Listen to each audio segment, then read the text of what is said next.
ये कहानी है एक पुराने गांव की, जहां सदियों से एक भयानक जिन का खौफ था। कहते हैं कि वह जिन सिर्फ अंधियारी रातों में दिखाई देता था। गांव के बड़े बूढ़े बताते थे कि यह जिन हर साल नए चांद की रात को गांव में आता है और किसी एक को अपने साथ ले जाता है। लोग उसे काला साया कहते थे, क्योंकि जब वह आता था तो अंधेरा और सन्नाटा हर जगह फैल जाता था। इस बार भी नए चांद की रात नजदीक थी।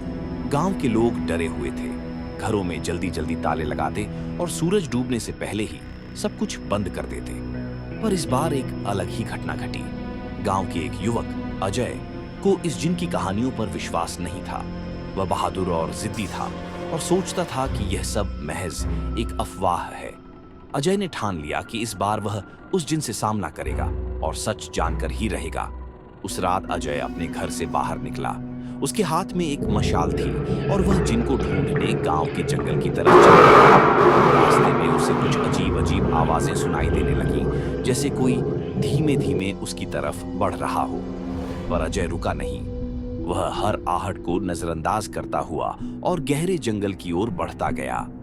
जंगल में पहुंचते ही उसने एक पुरानी टूटी फूटी हवेली देखी, जो अंधेरे में भी किसी डरावने साए जैसी लग रही थी।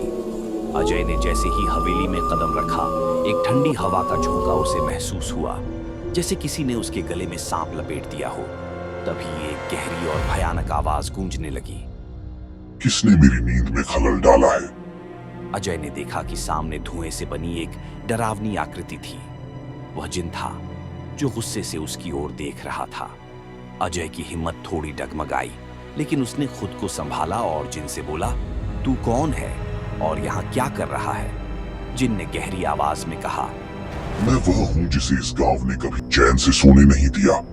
हर नए चांद की रात मैं अपना बदला लेने यहाँ आता हूँ। तुमने मेरी कहानियों का मजाक उड़ाया, अब तुम मेरे क्रोध का शिकार बनोगे। अजय की हालत खराब होने लगी।